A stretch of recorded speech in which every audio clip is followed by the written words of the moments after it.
السلام علیکم دوستو، یہ کہانی ہے اقتدار کی، اختیار کی، غلط فیصلوں کی، طاقت کے غرور کی اور ایک ایسے قومی المیے کی جس نے پاکستان کی تاریخ ہمیشہ کے لیے بدل ڈالی۔ یہ کہانی ہے ایک ایسے فوجی حکمران کی جس نے امید دلائی، وعدے کیے، لیکن اس کے دور میں تاریخ نے سب سے بڑا زخم دیا۔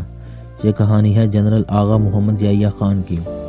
1917 میں پیدا ہونے والے یحییٰ خان کا تعلق ایک ایسے گھرانے سے تھا جو فوج سے جڑا ہوا تھا۔ بچپن سے نظم و ضبط، سختی، حکم چلانے کی عادت، فیصلہ کن لہجہ، یہ سب ان کی شخصیت کا حصہ بنتے گئے۔ فوج میں شامل ہوئے تو اپنی صلاحیت، ذہانت اور جرأت کے باعث تیزی سے ترقی کرتے گئے۔ ساتھی کہتے تھے وہ بہادر ہیں، مضبوط ہیں، مگر ان میں ایک کمزوری بھی ہے، جذباتی فیصلے کرنے کی عادت اور طاقت پر غیر معمولی یقین۔ تقسیم کے بعد وہ پاک فوج میں آئے، عہدے پر بڑھے، اثر بڑھا اور وہ طاقت کے قریب ہوتے گئے۔ 1965 کی جنگ کے بعد پاکستان بظاہر مضبوط نظر آتا تھا، مگر اندر سے نظام کمزور تھا۔ ایوب خان کی حکومت پر تنقید بڑھ رہی تھی، عوامی احتجاج زور پکڑ رہا تھا اور مشرقی پاکستان میں احساس محرومی گہرا ہو چکا تھا۔ مغربی پاکستان میں سیاسی بے چینی بڑھ رہی تھی اور پھر 1969 آیا، ریاست کمزور ہو چکی تھی، اقتدار ہل رہا تھا اور اس موقع پر جنرل یحییٰ خان سامنے آئے۔ مارشل لا لگا، آئین معطل ہوا، طاقت براہ راست فوج کے ہاتھ میں آئی۔ عوام نے ایک بار پھر امید باندھی، سوچا شاید یہ ایک مضبوط مگر ایماندار حکمران ہوگا جو حالات کو سنبھال لے گا، جو ملک کو متحد رکھے گا، جو انصاف کرے گا۔ خود یحییٰ خان نے کہا کہ وہ جمہوریت بحال کریں گے، شفاف انتخابات کرائیں گے، عوام کو طاقت دیں گے۔ یہ الفاظ امید بن گئے، مگر آنے والا وقت بتانے والا تھا کہ یہ امید کتنی بھاری ثابت ہوگی۔ 1970 کا تاریخی الیکشن آیا، پاکستان کی تاریخ کا پہلا عام انتخاب۔ عوام نے جوش، جذبات اور مکمل اعتماد کے ساتھ ووٹ دیا۔ مشرقی پاکستان میں شیخ مجیب الرحمن اور عوامی لیگ نے اکثریت حاصل کی۔ مغربی پاکستان میں ذوالفقار علی بھٹو طاقت کے بڑے نام بن کر سامنے آئے۔ قانون کہتا تھا کہ حکومت عوامی لیگ کو ملنی چاہیے، مگر سیاست صرف قانون سے نہیں چلتی، انا، طاقت، مفادات ضد بھی کردار ادا کرتے ہیں۔ یہی ہوا، اسمبلی نہ بلائی گئی اور اقتدار منتقل نہ ہوا۔ مذاکرات ہوئے مگر ضد کے سامنے ہار گئے۔ سیاسی سمجھداری کی ضرورت تھی، مگر طاقت پر یقین غالب تھا۔ مشرقی پاکستان میں غصہ بڑھتا گیا، احساس محرومی شعلہ بن گیا، لوگ ریاست سے دور ہوتے گئے، بیچ میں سازشیں بھی چلتی رہیں۔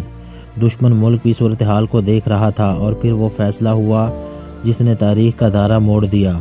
مارچ 1971 میں فوجی آپریشن کیا گیا۔ شہروں پر خوف چھا گیا، گھروں میں بے یقینی، سڑکوں پر خوف، دلوں میں نفرت۔ یہ وہ مقام تھا جہاں ریاست اور عوام ایک دوسرے کے سامنے آ گئے، حالات خانہ جنگی تک پہنچ گئے، گوریلا جنگ شروع ہوئی، بد امنی پھیلتی گئی اور پھر وہ لمحہ آیا جب بھارت نے کھل کر میدان میں اترنے کا فیصلہ کیا۔ دسمبر 1971 جنگ چھڑ گئی۔ مشرقی پاکستان جغرافیائی طور پر دور، فوج محدود، رسد کمزور، سیاسی قیادت تقسیم، دشمن مضبوط، عوام دل سے دور۔ دنیا دیکھ رہی تھی اور پاکستان ٹوٹنے کے دہانے پر کھڑا تھا۔ 16 دسمبر 1971 ڈھاکہ گر گیا، ہتھیار رکھ دیے گئے، ہزاروں فوجی قیدی بنے اور پاکستان دو ٹکڑے ہو گیا۔ یہ شکست صرف جنگ کی شکست نہیں تھی، یہ ریاستی کمزوری، سیاسی بے بصیرتی، قیادت کی ناکامی اور غلط فیصلوں کا نتیجہ تھی۔ ایک خواب ٹوٹا، ایک قوم زخمی ہوئی، ایک تاریخ بدل گئی۔ ملک کے اندر غصہ پھٹ پڑا، سوال اٹھے، الزامات لگے، قوم نے جواب مانگا۔ یحییٰ خان پر شدید تنقید ہوئی، اقتدار ان سے چھین لیا گیا۔ ذوالفقار علی بھٹو نے حکومت سنبھال لی اور یحییٰ خان ایک متنازع کردار بن کر رہ گئے۔ پھر وہ خاموشی میں چلے گئے، پس منظر میں گم ہو گئے۔ تنقید ان کا پیچھا کرتی رہی اور 1974 میں وہ دنیا سے رخصت ہو گئے۔ آج بھی ان کا ذکر ہوتا ہے تو تاریخ تقسیم نظر آتی ہے۔ کچھ لوگ انہیں پاکستان کے سب سے بڑے سانحے کا ذمہ دار کہتے ہیں، کچھ انہیں حالات کا اسیر قرار دیتے ہیں، مگر ایک بات پر سب اتفاق کرتے ہیں کہ ان کے دور میں پاکستان اپنی تاریخ کی سب سے بڑی ٹوٹ پھوٹ سے گزرا۔ یہ کہانی صرف ایک شخص کی کہانی نہیں، یہ طاقت کے غرور، سیاست کی انا، بصیرت کی کمی اور فیصلوں کی سنگینی کی کہانی ہے۔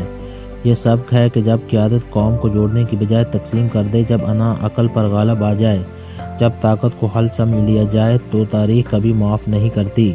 یہ کہانی یاد رکھنے کے لیے ہے، سمجھنے کے لیے ہے اور آنے والی نسلوں کو یہ بتانے کے لیے کہ ملک طاقت سے نہیں، انصاف، اتحاد، سیاسی بصیرت اور صحیح فیصلوں سے چلتے ہیں، ورنہ صرف ریاستیں نہیں ٹوٹتی، قومیں بھی ٹوٹ جاتی ہیں۔